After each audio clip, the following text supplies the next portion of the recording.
Mana Mas? Nina Aman. Nina terus dipilih. Backup.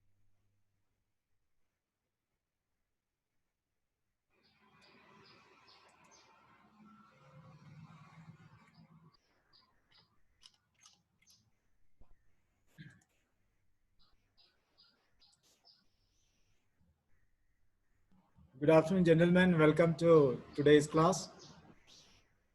Today we will be discussing on hydraulics. Okay. So the topics we'll be discussing is we'll see what is a hydraulic system, what are the components of a hydraulic system, and how an hydraulic system is working. Then we'll see directional control valve, how a directional control valve is working, and we'll see one or two types of directional control valve. And other few type of valves like relief valves and unloading valves, sequence valves. So we'll see a few of them. And then we'll see hydraulic pack. What for hydraulic pack is used and how it is working. What are the main parts of a hydraulic pack which is used on board ship. Then we will touch upon hydraulic motor. What is a hydraulic motor and just few type of hydraulic motors which is commonly used especially the hydraulic motors which is used with the steering gear systems. And then we will see few questions on steering gear systems, which is based on electrical and hydraulics. Basically mostly on the electrical systems, like what are the tests you carry out on a steering gear system. How do you do the testing of steering gear systems? Like normally when you departure port, you do the electrical test on the steering system. What are the various tests on the steering system? And basic about the steering system, how it is working. And then we'll just touch upon the hydraulic crane little bit, just in a brief. What are the main parts of a hydraulic crane? So these are the topics.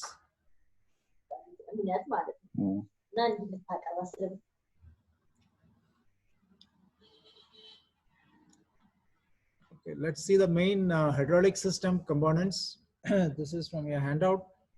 So generally, it's a basic components of a hydraulic system. The hydraulic tanks and filters, hydraulic, the motor, electric driven motor, hydraulic pump, pressure regulator, and directional control valve. We'll see them how it is working in this. So hydraulic actuator is a device used to convert fluid power into mechanical power to do the useful work. So fluid power is used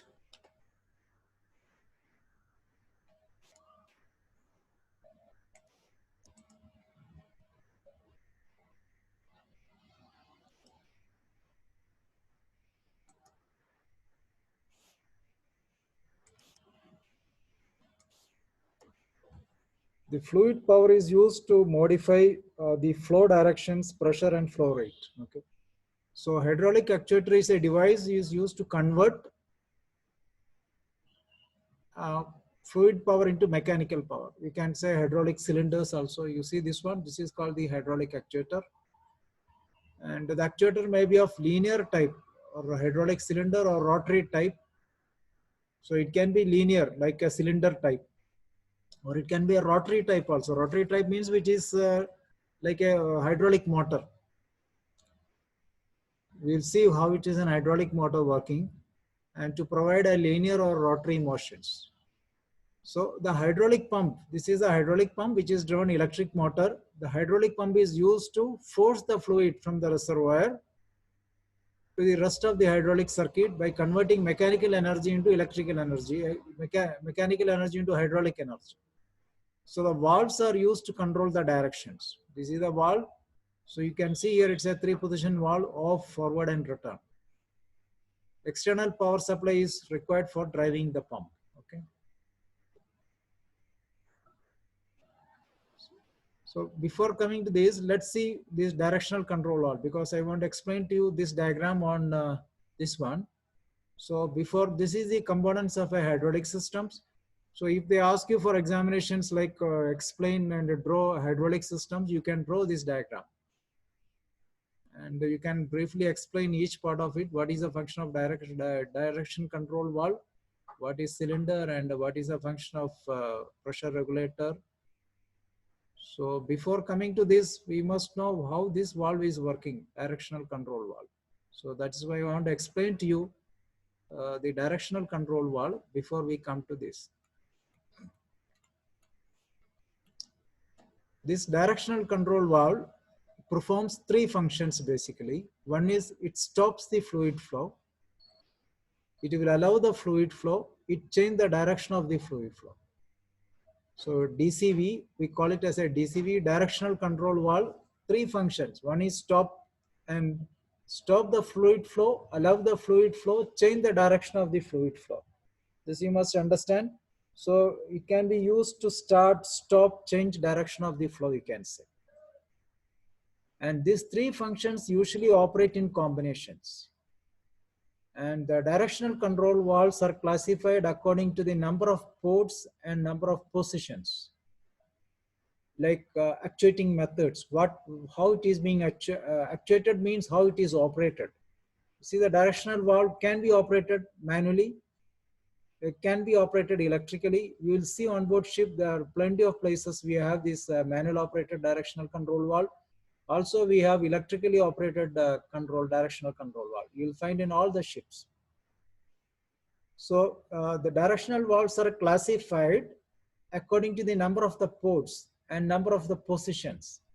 We will see them detail. What is this number of the ports and number of ports and how you actuate it, various different type and type of the spool. Now, if you look at this valve, okay, you will find in the diagram it is something like this. This directional valves have been represented something like this. You see in this, we call it as a 3-position 4-port valve. Because how many ports are there? You see port 1, port 2, port 3 and port 4. So we say 3-position 4-port valve. What is the 3 position? This is position number 1. This is position number 2. This is position number 3. Now you must understand what is the difference in these 3 positions. In this position you see here, this is connected with this. These 2 ports are connected. This port is connected here. This port is connected here. That means the pressure is going from here. Let's say this is P side. This is the T side. P stands for the pump pressure port. T stands for the tank port. So from the pump, the pressure is going to like this. A. Let's say this is A, this is B. So from the pump, the pressure is going here. And after this, it is returning through to back to the tank. So we call this is P, this is T. Sometimes you will see here, it is written instead of 3 and 4, it will be written P and T. P means pressure port. T means tank port. Okay. Now here you will find A and B sometimes. This is can be user port. So this is the pressure port. This is the return port. Now in second position, you see all the ports are blocked. So it is not connected anywhere. So no pressure in this. This port is blocked. This is blocked. This is blocked. Now you see position number 3. It is reversed. Now 2 is connected to 3. It is connected like this. And 1 is connected with the 4. So it is reverse connected. That means it is a reverse operation here. This is the forward operations. So this is called a 3-position 4-port valve. And now you can look at this diagram here. We say it is a 2x4 valve. You will find this in the drawings like 2x4, 3x4. Especially when you look at this main engine pneumatic diagrams and all static diagrams, it will be like 2x4, 3x4, 5x3 and all. See what is this 2x4 indicates? 2 positions. How many ports? 4 ports. So 4 service ports and 2 positions. This one you see the difference. It is a 3. How many service ports here? 4 service ports. How many positions? 1, 2, 3 positions. So it will become 3x4 valve. 3x4 valve symbol. Okay, so here you must see the difference here. This is 2x4, this is 3x4. Ports are same here, 4 also, here also 4 ports. But position is only 2. Here you have an additional port here. In this case, what it makes difference? Here it is connected, pressure port is connected to A, the T port is connected with the B, but here this P and T is connected internally. So it is connected like this. So this is another one position. And this is reverse connected. So this is a 3x4 valve. Okay, this is the directional valve symbols. All the directional valves, whether it is hydraulic or pneumatic, you will find it like this. So when you look at this, first thing you must understand when it say 2x4 or 3x4, the first one specifies position, second one specifies the ports. So this will be how many? This will be 3x4 because this has got the 3 positions and 4 ports. Okay. Now you see, look at this one, what happens in this case. This is a directional control valve. Now in this case, I told you how many position it is. It is a 3 position, 1, 2, 3 position. Now in these positions, what is happening? You look at this, this is a hydraulic ram. This is the ram, head side, this is the piston side. This is the piston which is moving. So in this case, what happens? This pump is connected and this is a second position. It is connected back to the tank. So nothing happens to this. There is no pressure here. These ports are closed. It is one position. Now you see in this, This is the first position. Here the pump P port is connected to the forward side of the piston, and from return side the oil is coming back to the tank. So you can say this is P, this is T, pressure port and exhaust port. So this is one position. So we have seen this one. This is one position. This is one position. Now you see in this. In this case, this is the pressure port. It is connected back to this piston ram here. And that this is getting exhausted through the, it is getting exhausted from here to the tank. So this is position number 3. It is reverse operation. This is forward operation. This is reverse operation. This is the way how the directional control valves are working. Okay, I hope this is clear to you. What is this directional control valve and why it is called 3x4? Because 3 positions, 4 ports. Now we will see how these ports are moving inside, how it is changing over. We will see in the next one. Now let's look at this diagram here. This is from your handout. You see here now, this is a reservoir, this is a filter. Now from through the filter, the pump is, this is the hydraulic pump. The pump is driven by the motor. The pump will take suction from here and the pressurized oil is available here. This is a P port. Now you can see here, this is a directional control valve. How many positions here? 1, 2, 3 positions. How many ports? 4 ports. Now when this solenoid gets energized, there is a solenoid here. This will push the spool inside. There's a spool piece inside.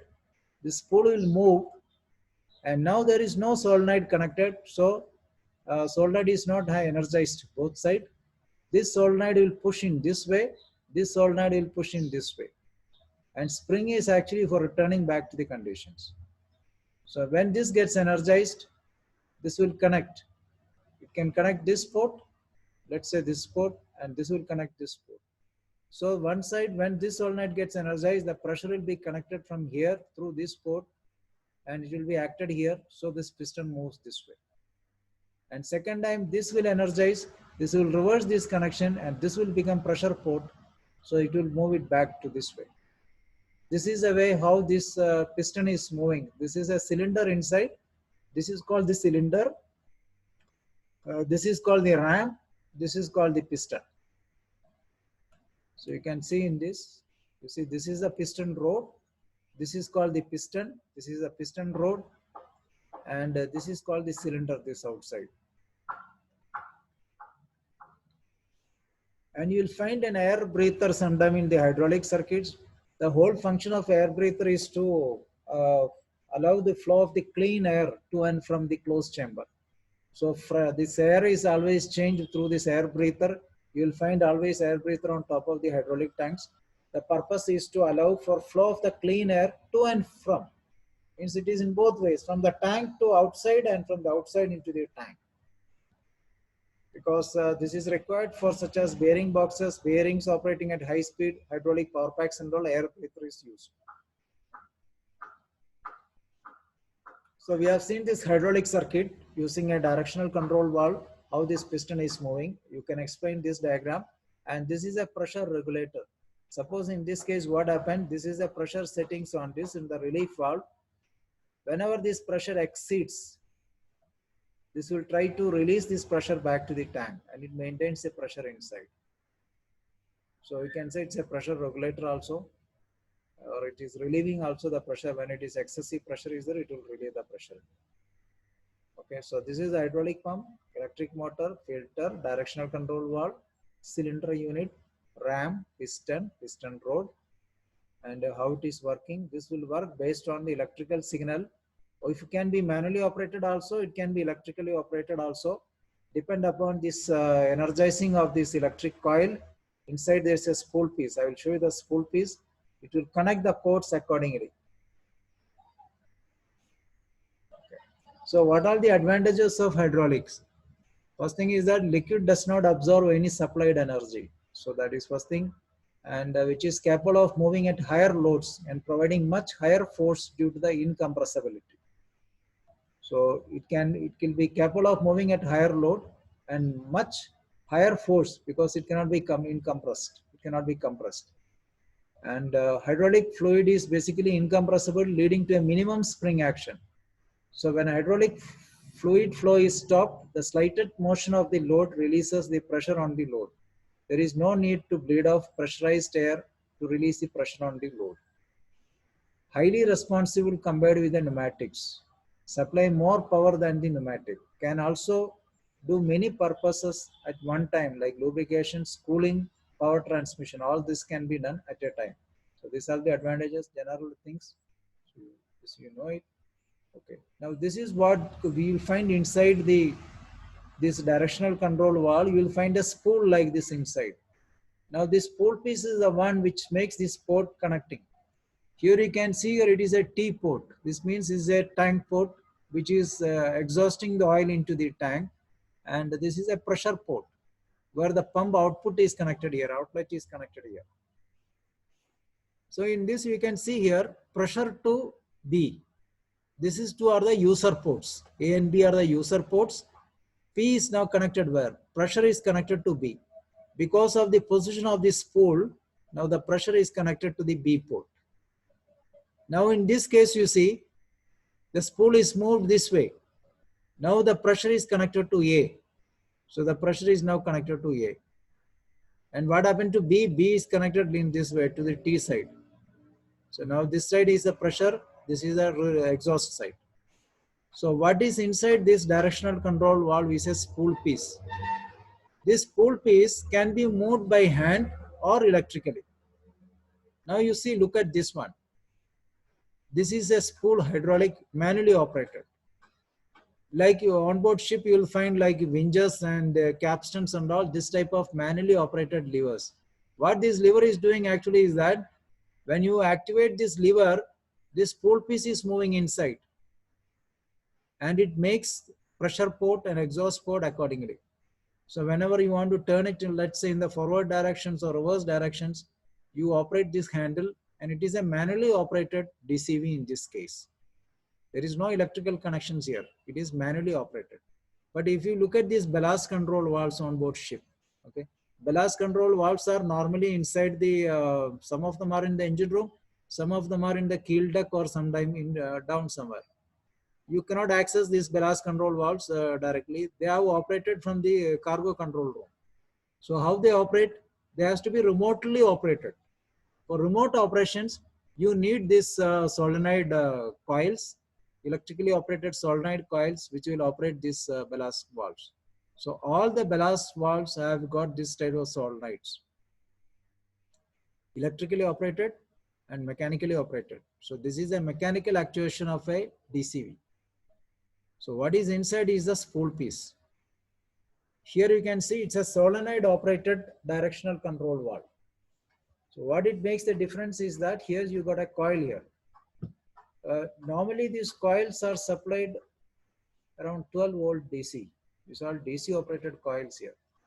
This is the coils here. You can see this is the coils here. Also you have the coils here. So very common way to actuate spool valve. This is the spool rod.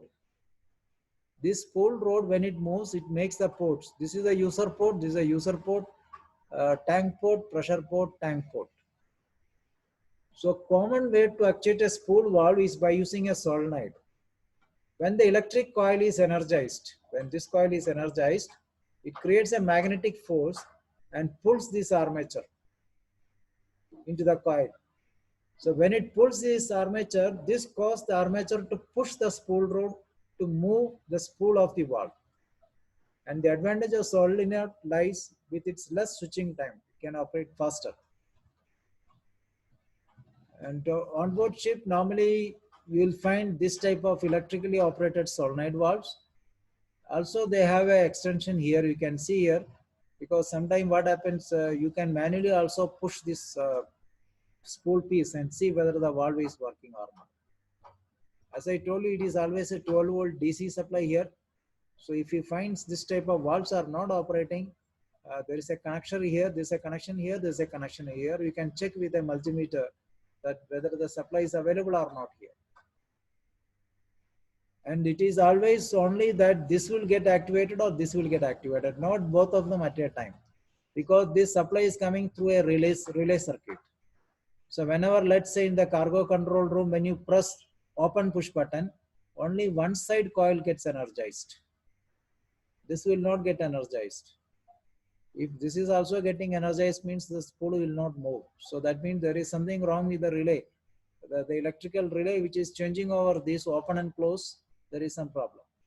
So this has to be checked. Both of them cannot get energized, and it is never on continuous unless the valve is fully open or closed conditions. So this is known as the solenoid actuated directional control valve. So I told you this is the manual operated directional control valve. This is a solenoid operated directional control. So here you can see here, this is a 3-position, 1, 2, 3 position, 4-way, 4-port, 4-port. So this shows the working of a solenoid actuated valve when left coil is energized. And it creates a magnetic force that pulls the armature into the coil. And since the armature is connected to spool rod, it pushes the spool rod towards the right. Similarly, when right coil is energized, it moves to the left. When both coil is de-energized, this will come into center positions. So whenever this solenoid is, both of them are de-energized, this will be in the stop condition, means all the ports will be closed. So open conditions, this is open condition, opening condition, this is closing conditions. You can see here, because pressurized port is going to A, it is opening. And when it changes over, it is closing. So it is port pressure and exhaust is getting changed here. This is a pilot actuated DCV. Here the only difference is that there is a pilot signal which is coming here into this. There is a through this needle valve. This type of actuation is usually known as the pilot actuated valve. The hydraulic pressure may be directly used on the end face of the spool. Now the pilot port are located on the valve end. This is the pilot port. The pilot ports are located on the valve end, directional valve, where the rate of shifting of the spool from one side to another can be controlled by this needle valve. You see basically what? This is the pilot signal, which is the oil is coming from here. By adjusting this needle valve, you can control this needle valve. So these pilot ports are, you can control the shifting of the spool. The spool shifting from one side to other side can be controlled by this needle valve. So this is pilot actuated DCV. So by controlling the needle valve, you can control the flow, hydraulic flow from here, which is acting on this spool piece. This is a pneumatic actuated 2x4 DCV. So here also you can see here, this is a pneumatic actuated and this is a 2x4, 4 ports. So you have 4 ports and 2 positions. So directional valve can also be shifted by applying a air pressure against the piston. So you can operate a directional control valve manually, you can operate electrically, you can operate with a pneumatic pressure also. On this engine control systems, you'll find all engine starting systems, all this type of valves. 2x4 DCV valve, directional control valves. This is a pressure relief valve. So you can simply see here what happens in this case. This is pressure spring set. This is spring settings here, and the pressure setting is done from here. Now here the pressure is acting from here, from the tank. The pump pressure is acting here. Whenever the pressure build up too much, and this pressure is overcoming this, because this pressure is becoming more than the set pressure, this will lift up. And when this lift up, this will be released into the tank. That's it. So this is a pressure relief valve. And when the pressure exceeds this force, because this is the pressure is set from here by this manually you are setting the pressure. Whenever the pressure, this pump pressure exceeds the force, this poppet which is there, which is forced to force its seat, it will lift up the seat and the excess fluid is bypassed back to the reservoir. When the system pressure drops below the established value, when this pressure drops, this valve will automatically reset. Same like any relief valve. That's it, to release the excess pressure. And that depends upon what settings you are doing on the spring. So the direct type of relief valve has two basic working port connection. One port is connected to the pump. This is the one port is connected to the pump, and the other is to the tank. So the valve consists of a spring chamber here with an adjustable bias spring, which pushes the poppet to the seat or closing the valve. So normally it is kept closed. And a small opening connecting the tank is provided in the control chamber to drain the oil here.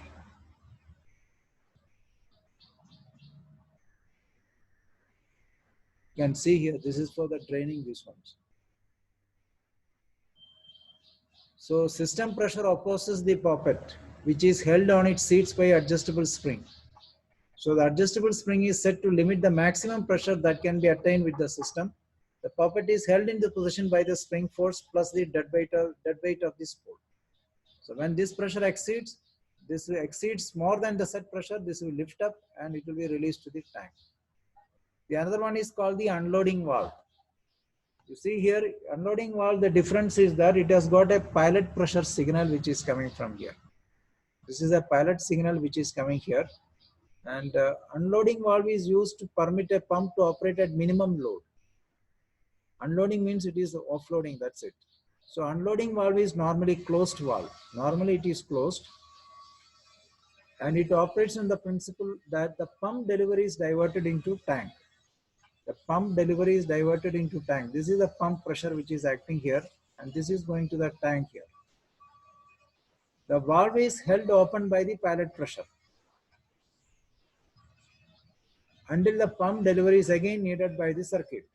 The pilot fluid pressure is applied. This pilot pressure is applied to move the spool upward, become a static system. In other words, it will push the spool upward and maintains a static pressure to hold it open. Now, when the pilot pressure is relaxed, the spool is again moved down. So based on this pilot signal, this spool will move up and down, and this pump pressure, the pressure which is coming from here, it is put back to the tank. It is getting offloaded to the tank. So it will try to unload. It will unload based on this pump pressure signal from here. When there is no signal here, this will be down. It will not unload. So it will basically unload the pump in case of a pilot pressure signal. So it's like an unloading valve. This is called a sequence valve. Sequence valve is to divert flow in a predetermined sequence. So it's a pressure actuated valve, similar construction to a relief valve, and a normally closed valve. And the sequence valve operates on the principle that the main system pressure overcomes the spring settings. The spool will move up, allowing the flow to the secondary port. So it is sequencing to some other ports. So you can have one or two or many like this sequence valve for changing the sequence. Again, based on this pilot signal, this will lift up this, and this will go to another port, second port.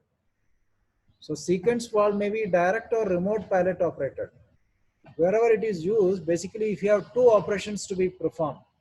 So one it is achieved, and then you want to change over the output of the pump into some other circuits. In such circumstances, we use this type of sequence valve to change the sequence of operation or pressurizing some other systems. So they are used basically to control operational cycle of a machine automatically. Basically that is the function, automatic operations of a cycle. You see, you can make out from this, this is sequence operations here. In this, here is a clamp, here is a bend here. A clamp is that this is a tool piece here, and you want to bend this tool piece. So now you can bend this only once the clamp is made. A clamp means this has to be clamped here. Then you want to bend this piece. So first the clamp is pushed. With the signal from here through this directional control valve, the pressure is acting. And this pressure is acting here. This is pushing the clamp. It is clamped. Now when it is clamped, this pressure will exceed. This pressure will become more. This pressure becomes more than the set pressure of this. And in that case, this will operate this to this bend machine, and it will bend this piece. So here you can see here, first one is this. Once this is accomplished, then next one is to this. Sequencing is this. So this is one operations of sequence valve. So two operations, clamping the piece, first clamp it. When it clamps, the pressure will become more than this set pressure, and this will activate on this bend machine. It will bend this piece. So this is something like a sequencing. Just want to show you what is sequencing. So sequencing means it may be direct or remote, or it can be a pilot operated. And these type of valves are used to control operational cycle of a machine in an automatic way. It's called the sequencing. So depend upon this signal, the next port will be connected. So here like this, when this clamp is made, this pressure will become more, this will activate and it will bend this two piece. Okay. And the other one is a pressure reducing valve. Pressure reducing valve, this you must have seen in the air pressure lines and all. It is to limit the output pressure. Okay. So reducing valves are used for the operation of branch circuits where the pressure may be vary from main system pressure. Pressure reducing valve is normally an open type valve. So the valve consists of a spring chamber with an adjustable spring. So by this you can set the pressure how much you want. Normally like you'll find in the air circuit and this pneumatic circuits, your pressure is, let's say you have 6 bar pressure, but you don't want 6 bar, you want only 4 bar or 5 bar. So you can adjust that pressure by throttling this, adjusting this spring. So normally you turn it and you make it to 5 bar. So that's the same principle is a pressure reducing valve. The valve operates on the principle that pilot pressure from the control pressure side opposes an adjustable bias spring normally holding the valve open. So when these two forces are equal, pressure downstream is controlled at the pressure settings. So this is a pressure reducer valve. So these are the three type of valves. So one is a directional control valve. So you must know how a directional control valve is working. As I told you, like basic concept is this one. Always you'll find like 2x4, 3x4. So this indicates how many ports and how many positions, okay? And then you have manually operated directional control valve, electrically operated directional control valve, and pneumatic operated directional control valve. The normal problems can come up on board ship. Like suppose you find like one of your ballast valve is not working. When they operate the ballast valve from the cargo control room, let's say the valve is not opening. So such circumstances, first thing you have to check that the power is available to these coils. You'll find one coil on both sides, you'll find one coil here, one coil here. So you need to check when it is activated, like when you're opening a valve, the supply should be available here. And the supply should not be continuously available on both sides also. When there is no supply, the valve spool is in center positions. So when this supply is, this is energized, the valve should open. When this is energized, valve should close. So such circumstances, you will find sometimes this coil get burned also. Okay, this coil can be changed. You can change this coil, you can change this coil. You may need to do this because especially when you are second engineer, this is ballast valve control valves are to be looked after by you. So you will find very common that sometimes the valve is stuck, valve is not opening, valve is not closing. So you must check first the supply is available or not. That is the first thing to be checked. If the supply is available only one side, it should not be available at both sides. When it is available here, check the spool is moving or not. Otherwise, what you can do, you can disconnect the wire which is coming here and manually you can push this spool inside. Sometimes what happens, the spool gets stuck inside. So you can push the spool and see the spool is moving because you can Allen key or something you can push from here. There's an access here. So you push it from here, the spool should move. When you move the spool, you can see the pressure, the line is getting pressurized also, you can check that. So once you are sure the spool is okay, the supply is coming here, that means something is wrong with on the valve. Valve is getting going, the pressure is going, but valve is not opening. It could be problem with the valve. and this coil can get burned sometime. So you need to check the resistance of these coils. This should be in ohms. It should not be very low. Also, it should not be very high. It should not be in kilo ohms or mega ohms. That means the coil is somewhere it is open, this coil inside, and it should not be zero also. It should show you some resistance in ohmic values. This coil is changeable. You can remove this coil also you can change it. You can change the spool piece also, you can change the whole valve also, okay? Because there are only 4 screws in this. Yes. Yeah. Go ahead. Okay, okay. Thank you, sir. Okay. On board ship, I hear that when we are removing these coils, we should not keep them out from the Yes. connected with the wire, but in open position. When you remove this coil, you must make sure that the power is disconnected. With the power, if you remove the coil, it can get burnt because of the high current. So whenever any why isn't this happening? Yeah, any coil, because not only this coil, like solenoid coils which you find on the purifier and all, or on the damper systems, purifier systems, you should not take out this coil energized conditions. Energized conditions, when you remove these coils, it will get burned because of the current. And always you can put some something inside the coil, some screwdriver or something has to be inserted, so that otherwise it will be heavy current flowing through this. It can burn. So this coil, always make sure you disconnect the power before you remove the coil. That is the best thing to do it. Disconnect the power. You only 2 wire here, 2 wire here. Disconnect this 2 wire, take out the coil. When you want to change it, when you want to measure the resistance, you can disconnect the power and measure the resistance. As I told you, it should be in ohms. It should not be in mega ohms and kilo ohms, or it should not be zero also. So this coil can get burnt sometime. And with the power you can check, because 12 volt DC you can always check. Sometimes it will be 24 volt DC or 12 volt DC.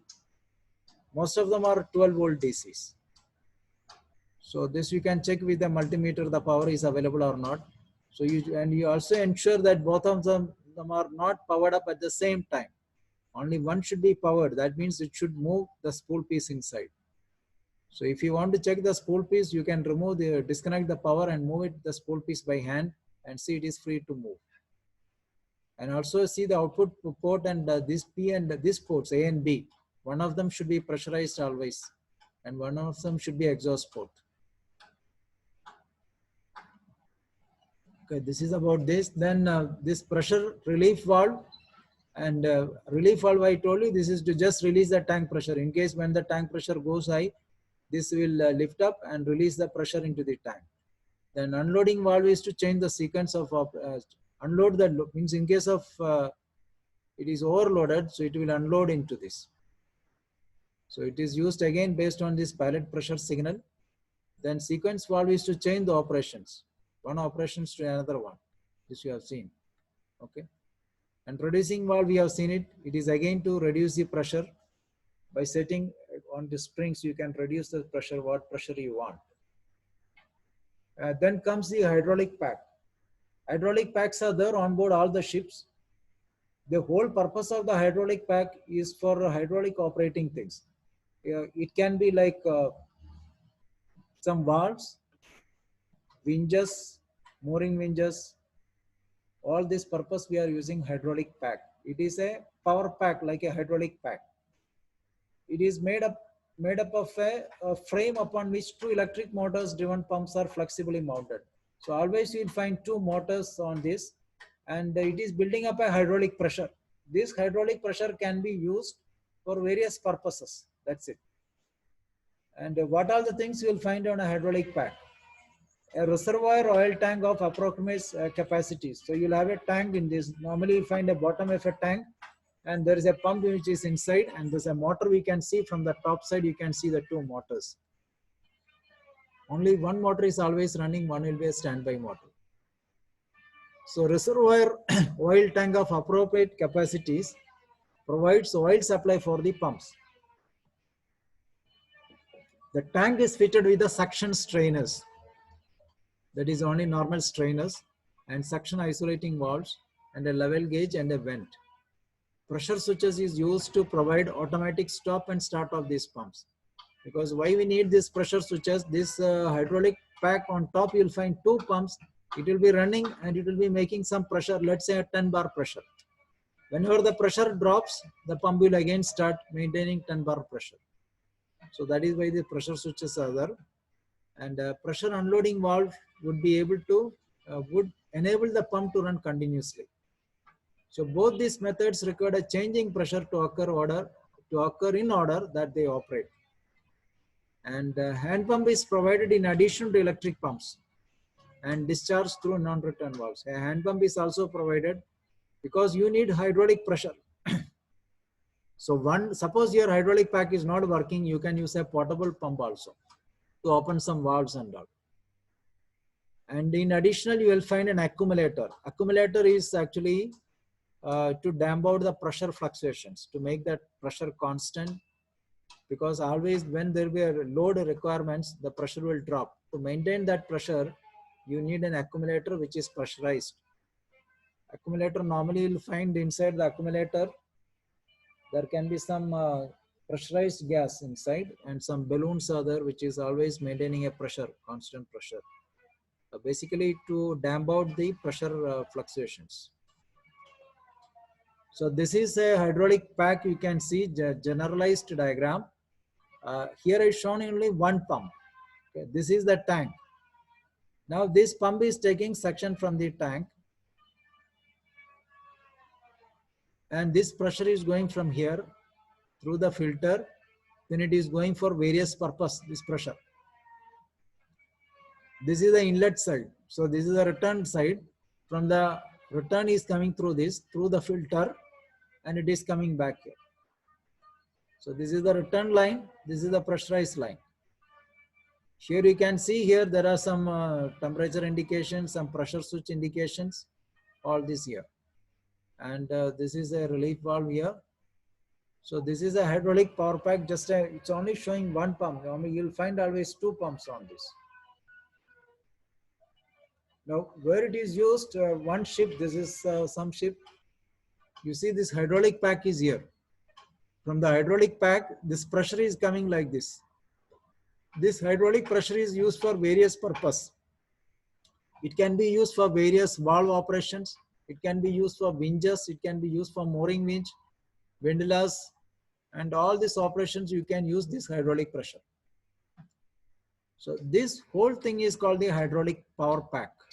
It is called a power pack because this will maintain a constant pressure. Normally it's around 10 bar pressure. It depends upon that what is the requirement.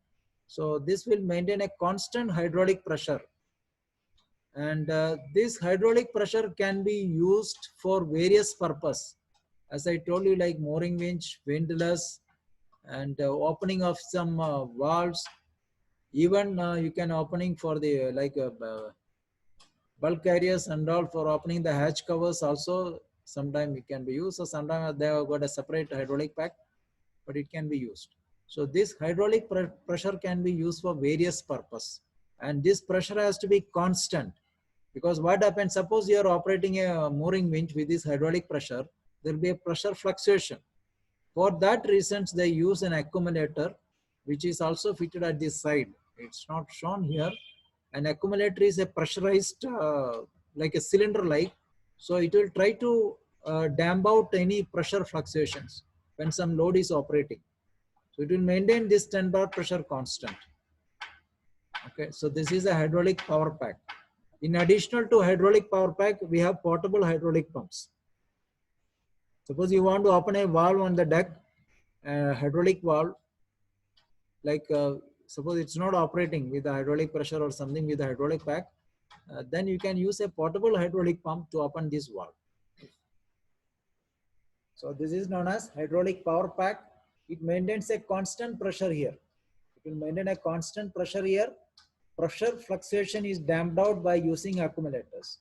So if they ask you what is the purpose of accumulator on hydraulic power pack, accumulator is a air-filled bottle which will always keep this pressure inside constant in spite of any variations. That is the purpose of accumulator.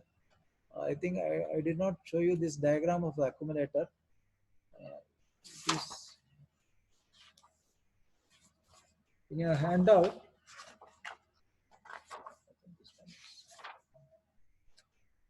If you look at the page number and handout, it is not there. Okay.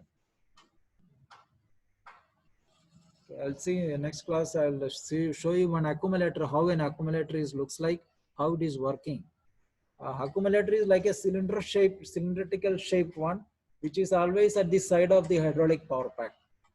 And the function of accumulator is only to damp out any hunting in this pressure. So it maintains a constant pressure. That's it. Okay. So hydraulic pressure, hydraulic power pack can be used for many purposes. For opening manifold valves, for opening various hatch covers, or mooring winches, windlasses, you can use this pressure. And you will find two pumps on this. It will be maintaining a constant pressure. If it is designed for 10 bar, it will maintain constant 10 bar pressure. It will never drop. Whenever you operate any machinery, this 10 bar pressure will not come down because of the accumulator. It will try to maintain that pressure. Okay, so just keep understand what is hydraulic pack, what is accumulator, what for we use hydraulic pack. And this is another type of pump called swash plate pump. This is basically used with the hydraulic systems. Hydraulic pumps, will come to this, okay? And I'll show you this slide again. So what are the preventive maintenance tasks for a hydraulic system should be? Preventive maintenance on the hydraulic systems. Change hydraulic filter, general things all. Obtain hydraulic fluid sample testing, filter the hydraulic fluid, check actuators, check inside hydraulic reservoir, check outside reservoir, check hydraulic pressure, check and record pump flow, check hydraulic hoses, general things. So you just go through it, you can write all these common points. And we will see the hydraulic motors. This is very important. What is a hydraulic motor? So one is electric motor, one is hydraulic motor. This is hydraulic motors because they run with the hydraulics. Hydraulic motors are rotary actuators. Okay, they are used many places.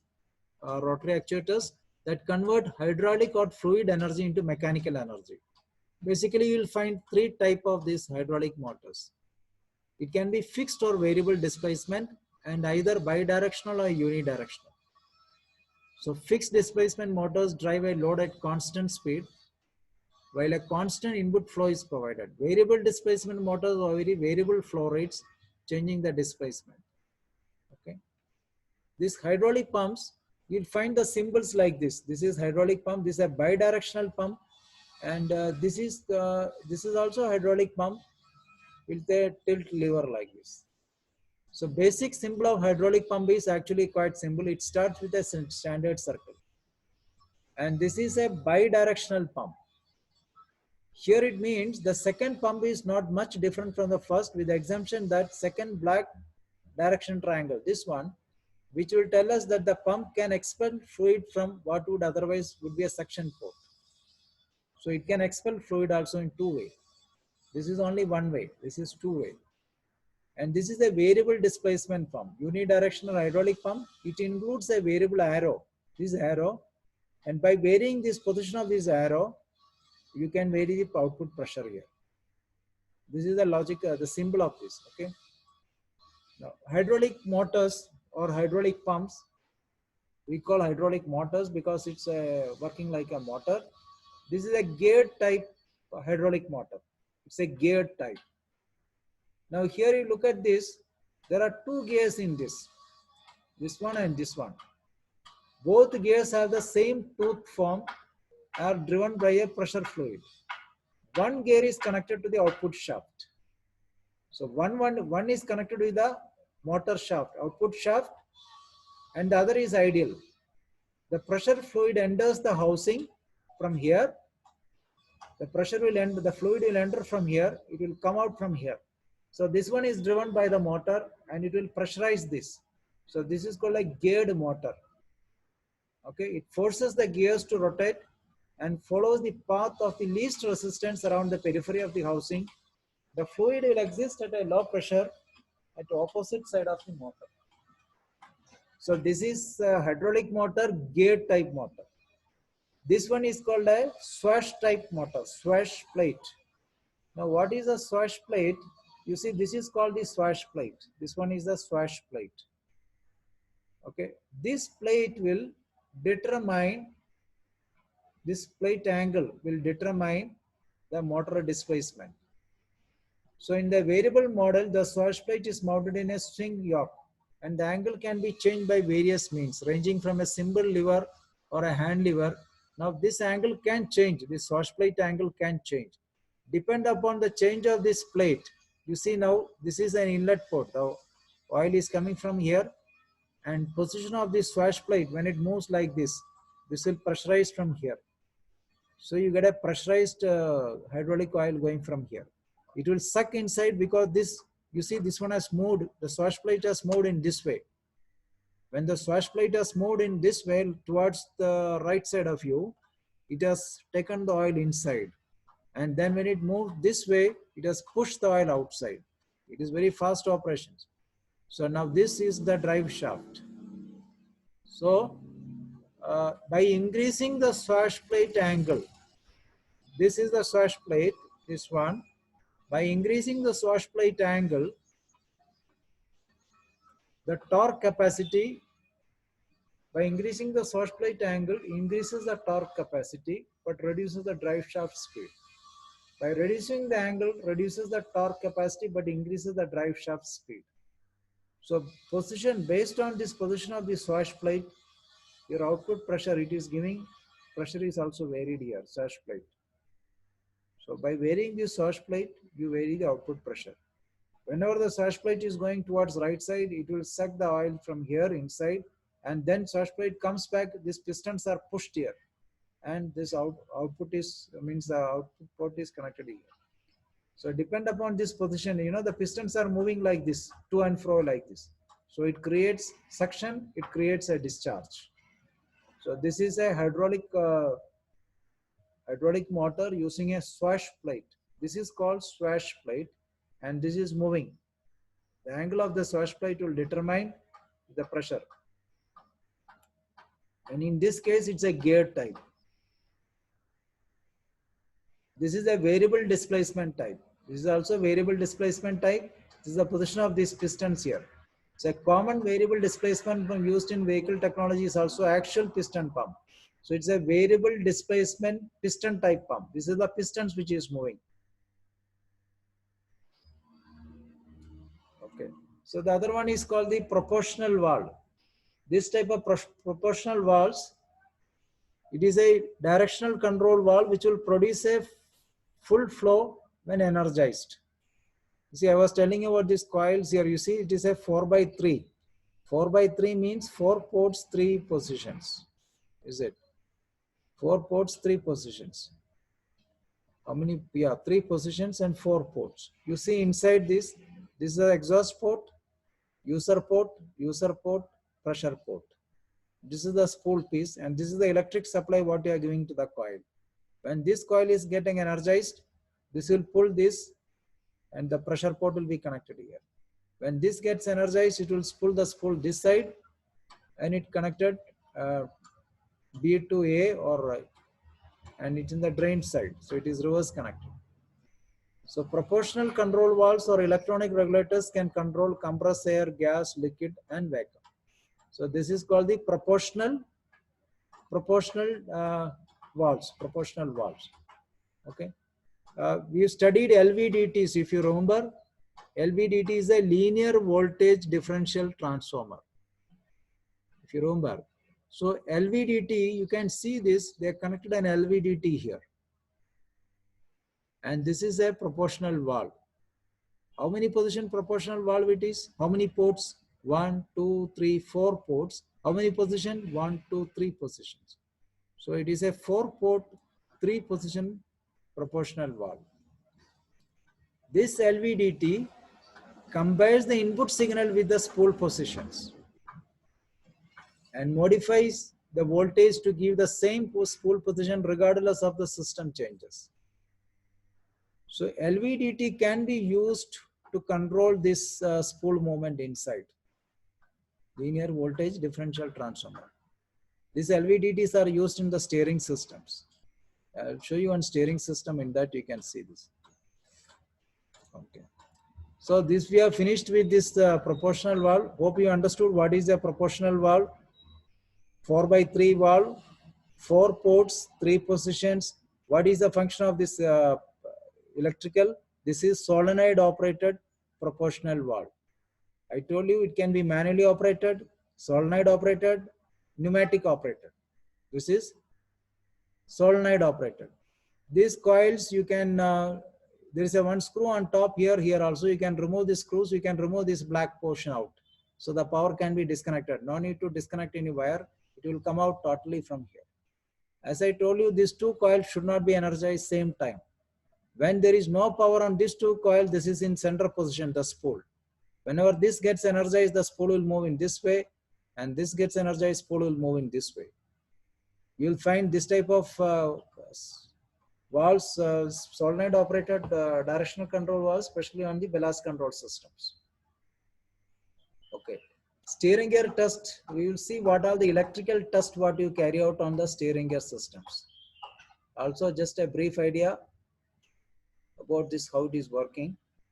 So as per the SOLAS regulations, chapter 426 regulation, test before entering and getting underway have to be complete with, that is 12 hours before the prior departure. During port stays, between voyages or passages, a test is to be carried out within 12 hours of the estimated time of standby departure. So normally we know like what all the tests you carried out. Main steering gear, power units, pumps, hydraulic machinery, all bridge manual steering controls, and bridge and steering spaces electrical control system, manual operations of steering gear control, power unit failures, all remote angle indications, remote rudder angle indications on the bridge side, bridge wings, swinging the rudder from hard port to hard starboard, automatic isolating arrangements and other automatic equipments. So these are the general steering gear tests you carried out as per the SOLAS regulations 26. So SOLAS regulations 26, Ship Classification Society and regulations make it mandatory for all tankers exceeding 10,000 deadweight tons in gross tonnage to be designed capable of recovering the steering ability in 45 seconds after experiencing a single failure of part of the main steering gear or power actuating systems.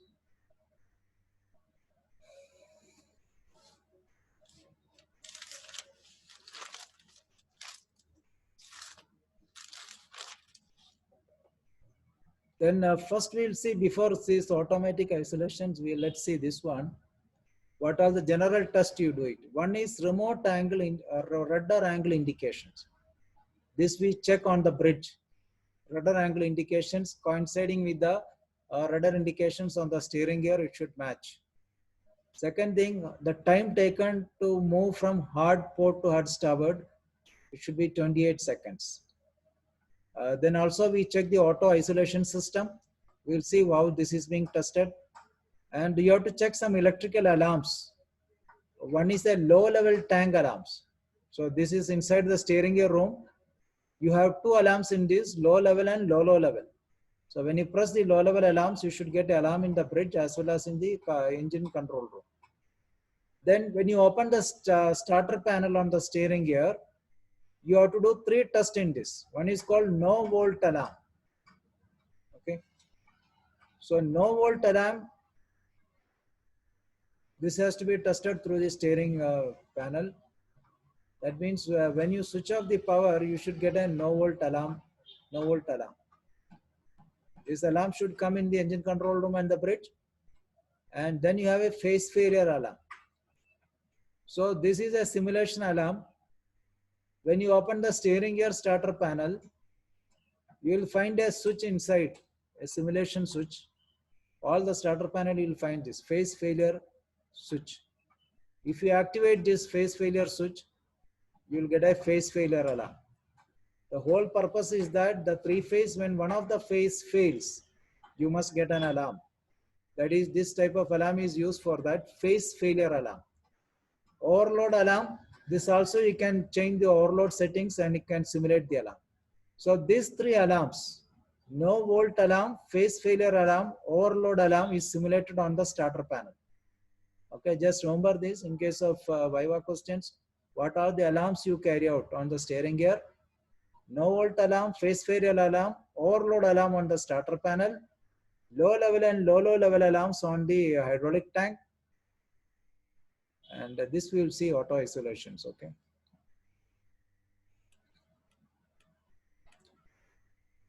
This auto isolation system is, the steering gearing is so arranged that in the event of loss of hydraulic fluid, suppose there is a leakage in one of the hydraulic tank, then the loss can be detected and the defective system should be isolated.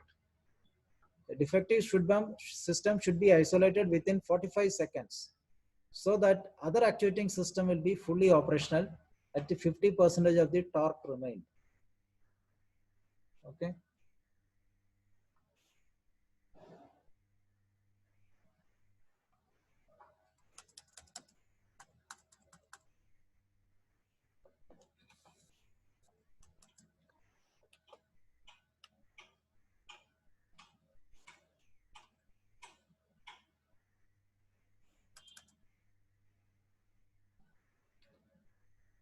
So automatic isolation system is designed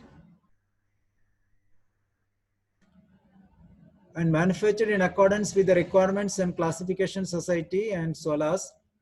Automatic isolation shall be provided in order to detect and isolate defective system automatically. The reason is that how this basic concept is that suppose there is a leakage of oil in, let's say, number 1 hydraulic pump, then the number 1 should get isolated and number should start. That is a basic about this. Okay, so we will see in this one. Suppose let's say this is number 1 tank, this is number 2 tank. This is number 1 tank, number 2 tank, and here you can see here this is the number 1 hydraulic pump. Number 1 hydraulic pump, number 2 hydraulic pump. And this is the torque motor number 2, number 1 torque motor. You can see here, this is a pump. See, this is the one, it's a switch plate here. Now this plate is moved by this torque motor. This torque motor is moving. That we will see here how it is working. But before this, I will show you this auto isolation system.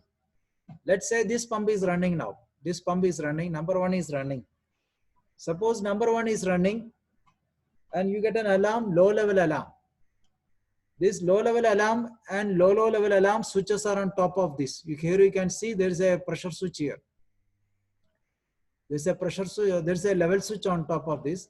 So low level and low level alarms both are on top of this tank. When you press this, sometimes the surveyor asks you to touch the low level hydraulic tank alarm. When you press this low level push button here on top, it gives you low hydraulic level alarm. This low level hydraulic alarm will give you a low level hydraulic level, will give you an alarm in the engine control room and the bridge. So when you activate number 1 tank low level alarm, in this case, what will happen? You will get alarm because you assume a conditions. Now this pump is running, this one is off. So this pump is running, you activated the low hydraulic level alarm. You got the alarm in the engine control room, you got the alarm in the bridge. At the same time, when this alarm is activated, you see here, this cylinder number 1 and 2 is connected with this number 1, and 3 and 4 cylinder is connected with this. This is the 3 and 4 cylinder, this is 1 and 2 cylinder. So when the low level alarm comes, the 3 and 4 will get isolated so that this leak should not affect this. This will get isolated. It's only alarm. Suppose the low level alarm is activated in this. You have got another one more level switch. Once you activate that low level alarm. In this case, what happened? Number 1 pump will stop. When number 1 pump stops, This 1 and 2 will get isolated. This 2 solenoid, this will get isolated. This will get isolated from here. And once this is isolated, then number 2 pump will start. So this number 1 pump will stop when low level alarm comes. Number 1 stops and number 2 starts. And this changeover has to be taken place. That is called the auto isolation system. This is called the automatic isolation system in case of a fluid hydraulic leakage.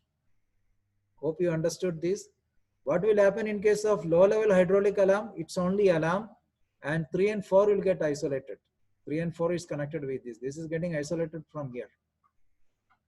And still suppose there is again low level has come, then what happens?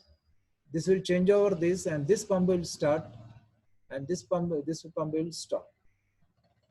So conditions are like this. Number 1 pump is running. You got low level alarm. Same time alarm will be sounded in engine control room and the bridge, and 3 and 4 cylinders will get isolated. 3 and 4 is isolated so that this, because it is also running, you don't want the oil should leak from here. This oil should go from here also. That is why it is getting isolated. Then suppose you got low level alarm. This tank level has come down too much. This the oil is lost too much. At the same time, this will get isolated, 1 and 4. 1 and 2 will get isolated, and number 2 pump will start. It will change over into number 2. This is called auto isolation in case of hydraulic failure. So what is auto isolation? Auto isolation is defined in accordance with requirements of the SOLAS regulation. Auto isolation shall be provided in order to detect and isolate the defective system automatically when working oil has been lost in one system.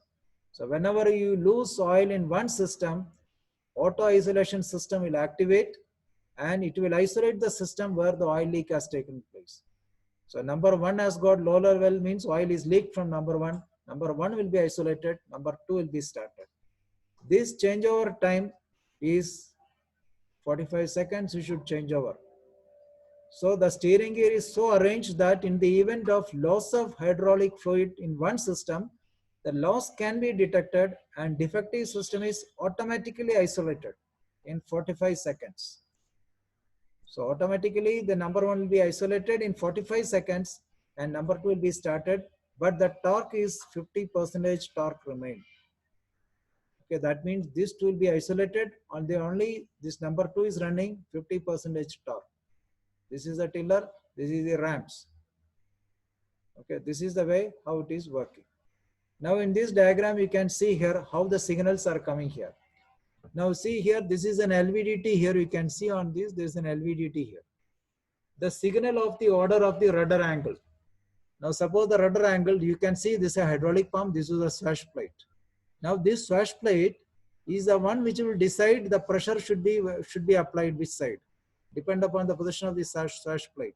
Now where the swash plate moves, the swash plate is connected with this ram, and the ram is connected with this directional control valve. So this directional control valve will give the signals to the ram to move, this torque motor to move, and this will move this swash plate angle here.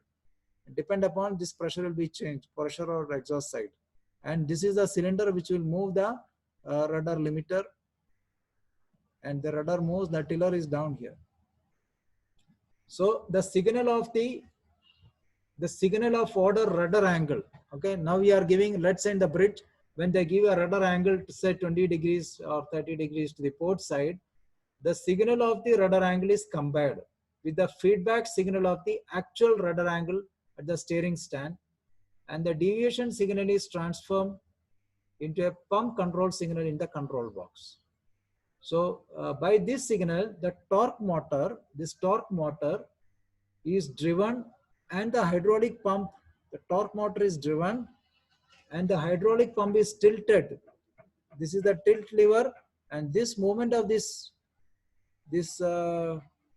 torque motor, this will tilt this tilt lever.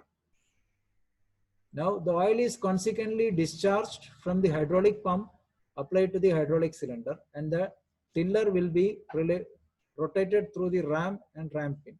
The torque motor is stopped. This torque motor is stopped. So the torque motor is stopped when the pump tilting angle reaches corresponding to the pump control signals. Corresponding to the pump control signals. And because the electric signal of the pump tilting angle is feedback to the control box by differential transformer in the pump control unit. So in proportion as the actual rudder angle is nearest to the order angle, the hydraulic pump returns to its neutral positions due to the reverse rotation of the torque motor. So the signal is coming to this is the directional control valve, and the signal is coming from here. This is a differential transformer LVDT. Depend upon the signal of this will move this torque motor, and this piston will move inside. The piston movement is connected with the swash plate angle of this or tiller angle of this. Now this will decide the pressure should be applied here or how much is the pressure, because you have seen the swash plate how it is moving. And this will act on this ram cylinder here, and this is the tiller here. So this moves. This is the way how the steering system is working. So torque motor is connected like this. You can say this whole thing says the torque motor. This is the torque motor basically, and this will giving the signals to this. And the feedback signal is going from here, from the LVDT.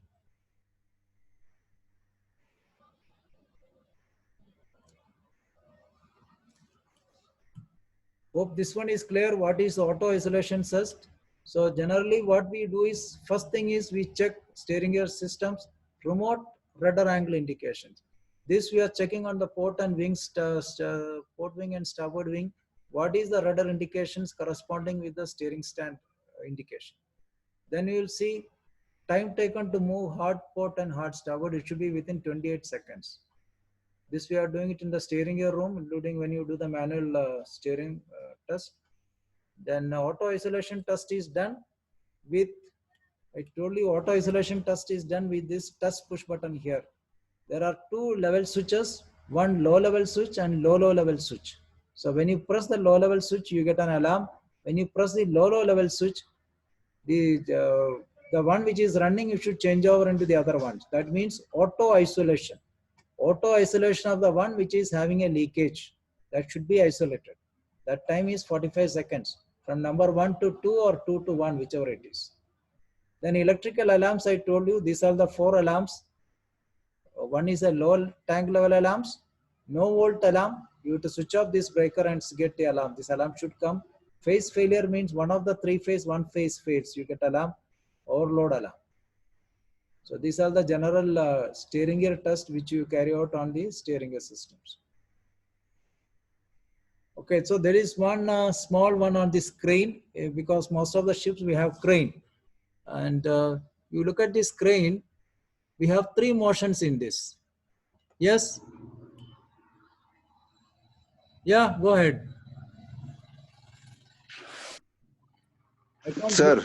Yes. Steering gears motors, they don't have overload protection, yeah? They have only alarm. They are not supposed to trip.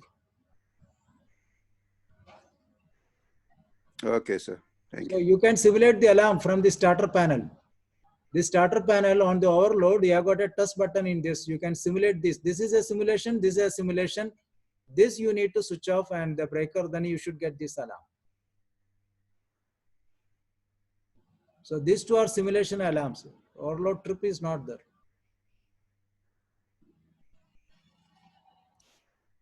This cranes which you see on board ship, there are 3 motions in this. Okay, one is a hoisting motion, one is a slewing motion, one is called the loofing motion. Loofing.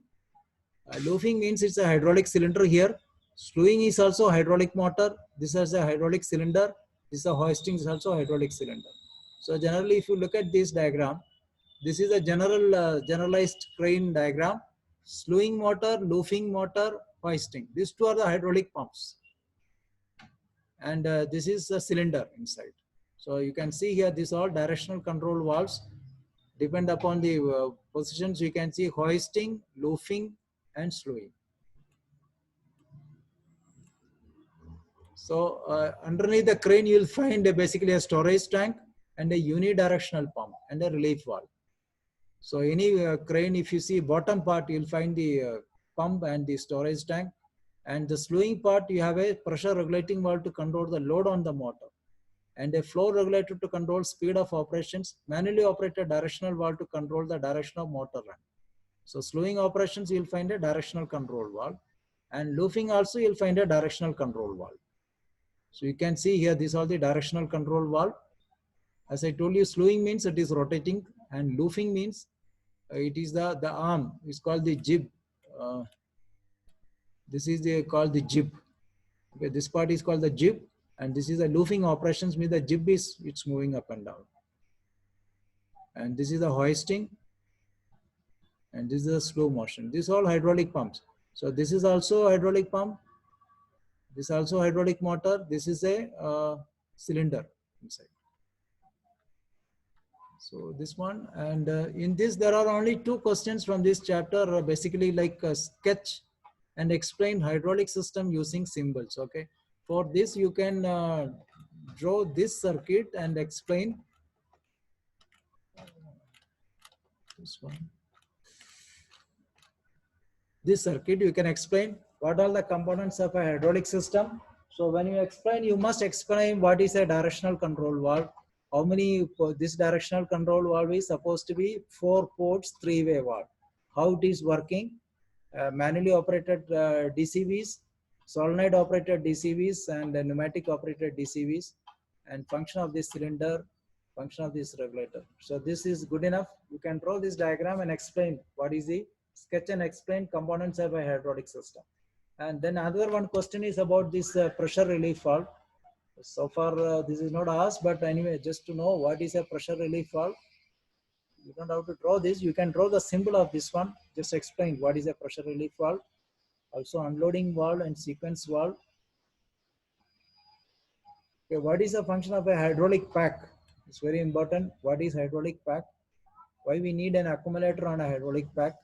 As I told you, accumulator is basically to damp out any pressure handings. Okay, I think we have reached the time today. Isolation. Yeah, already time finished. Okay, so hope you understood all the steering gear test. If you are still in doubt, if any of this electrical test on the steering gear, you can ask me. We'll see in the next class. Okay, thank you, gentlemen. I already sent you all the slides. Okay. All right, Chief. Thank you, sir. Thank you. See you.